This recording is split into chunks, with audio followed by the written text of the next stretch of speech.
La i30, c'est la compacte de Hyundai. L'actuelle génération a été lancée en 2017, d'abord sous forme de classique compact à 5 portes, comme les Golf et 308. Il y a aussi une version break qui est arrivée. Et début 2018, plus original, il y a cette version Fastback qui est arrivée. Fastback, c'est le nom que Hyundai donne à cette version. C'est une carrosserie coupée 5 portes.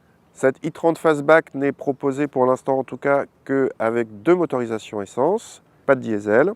On a un 3 cylindres 1 litre de 120 chevaux ou bien un 4 cylindres 1 litre 4 de 140 chevaux. Celui-ci peut être associé à une boîte double embrayage à 7 rapports. C'est la version qu'on essaye ici.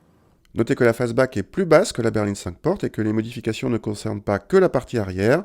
La calandre est plus basse et le capot légèrement allongé. À l'intérieur, la planche de bord reçoit du plastique moussé sur la partie supérieure, mais dur en dessous.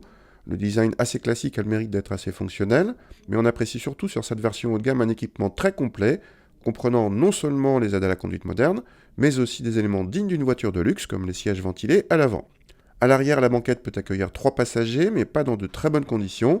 L'habitabilité est décevante, aussi bien en espace aux jambes qu'en garde au toit sur notre version dotée d'un toit ouvrant. Le coffre, un peu moins logeable que ceux des Mégane 308, reste supérieur en volume à la moyenne de la catégorie et à celui de la i30 normale, mais son seuil de chargement trop haut est gênant. Il faut savoir que Hyundai a voulu positionner cette Fastback un petit peu plus exclusive, un petit peu plus dynamique que la berline, donc les réglages sont un peu plus fermes.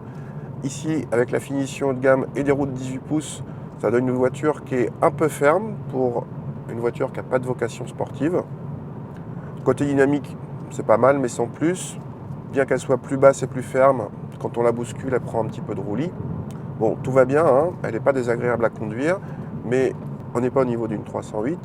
Vu le niveau de prestation dynamique, on aurait aimé un poil plus de confort. Pour le moteur, sur un litre 4 de 140 chevaux, il est assez agréable dans l'ensemble. Il reprend bien avant 2000 tours, il monte à 6000 tours de façon linéaire. Rien à signaler, les performances sont largement suffisantes.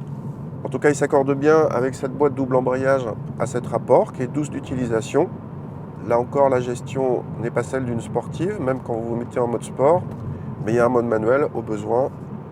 Si vous craquez sur la ligne de cette i30 Fastback, on vous conseille rien que pour le confort de choisir la finition inférieure créative, qui alloue des roues de 17 pouces au lieu de 18, ce qui donnera un peu plus de moelleux. Cela vous permettra au passage de faire baisser la note de 2500 € pour descendre à 30 000 € avec un équipement déjà assez complet. Cela représente 700 € de plus que la i30 berline normale, pas trop cher pour un coffre plus grand et une ligne plus originale.